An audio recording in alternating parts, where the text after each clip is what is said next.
ജിന്നക്ക് അബുൽ കലാം ആസാദിനെ അത്രത്തോളം ഇഷ്ടമുണ്ടായിരുന്നില്ല. കാരണം അബുൽ കലാം ആസാദ് ഒരു മുസ്ലിമാണ്. എന്നിട്ടും അദ്ദേഹം ഒരിക്കലും ജിന്നയുടെ കൂടെ നിൽക്കുന്നില്ല, അല്ലെങ്കിൽ ജിന്നയുടെ ഒപ്പം പാകിസ്ഥാൻ രൂപീകരിക്കാൻ അല്ലെങ്കിൽ മുസ്ലിങ്ങൾക്ക് വേണ്ടി മറ്റൊരു രാജ്യം രൂപീകരിക്കാൻ വേണ്ടി നിൽക്കുന്നില്ല എന്നുള്ളതിൽ ജിന്നക്ക് അത്ര ഇഷ്ടമൊന്നും ഉണ്ടായിരുന്നില്ല അബുൽ കലാം ആസാദിനോട്.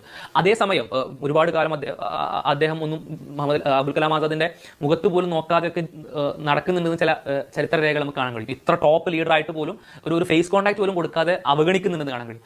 അതേസമയം ഗാന്ധിജി ഒരു നിലപാടെടുക്കുന്നുണ്ട്. ഈ ഇന്ത്യ പാകിസ്ഥാൻ വിഭജനം ഉണ്ടാവാതിരിക്കാൻ വേണ്ടി ഗാന്ധിജി ഈ മുഹമ്മദ് അലി ജിന്നയെ നമുക്ക് സ്വതന്ത്ര ഇന്ത്യയുടെ, പാകിസ്ഥാനും ഇന്ത്യയും ബംഗ്ലാദേശും അടങ്ങുന്ന മഹാ ഇന്ത്യയെ, ഇന്ത്യയുടെ പ്രധാനമന്ത്രിയായിട്ട് നമുക്ക് മുഹമ്മദ് അലി ജിന്നയെ ആക്കാമെന്ന് പറയുന്നുണ്ട്. നെഹ്റു അടക്കം ഒരുപാട് നേതാക്കൾ അതിനെ എതിർക്കുമ്പോൾ ഇത്രത്തോളം തന്നെ അവഗണിക്കുന്ന അല്ലെങ്കിൽ തന്നോട് വ്യക്തിബന്ധമില്ലാത്ത തന്നെ ആ തരത്തിൽ ഉള്ള വൈരാഗ്യം കൊണ്ട് കിടക്കുന്ന ജിന്നയെ പ്രധാനമന്ത്രിയാക്കാൻ അബുൽ കലാം ആസാദിന്റെ പ്രശ്നം ഉണ്ടായിരുന്നില്ല. ഗാന്ധിജിയുടെ നിലപാടാണ് അബുൽ കലാം ആസാദ് യോജിക്കരുതിട്ടുള്ളത്. അതായത് വ്യക്തിബന്ധങ്ങൾക്ക് അപ്പുറം ഇന്ത്യയുടെ ഐക്യത്തെ സൂക്ഷിക്കാൻ ശ്രമിച്ച, ഇന്ത്യയുടെ ഐക്യത്തെ അത്ര മനോഹരമായിട്ട് മുന്നോട്ട് കൊണ്ടുപോകണമെന്ന് ആഗ്രഹിച്ച ലീഡറായിരുന്നു അദ്ദേഹം.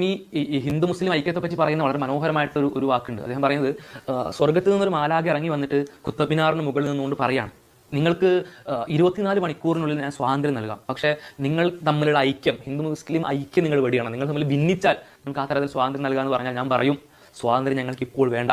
സ്വാതന്ത്ര്യം അല്പം വൈകിയാൽ പോലും ഹിന്ദു മുസ്ലിം ഐക്യം ഭേദിച്ചുകൊണ്ടുള്ള സ്വാതന്ത്ര്യം ഞങ്ങൾക്ക് വേണ്ട ഞങ്ങൾ പറയുന്നതാണ്.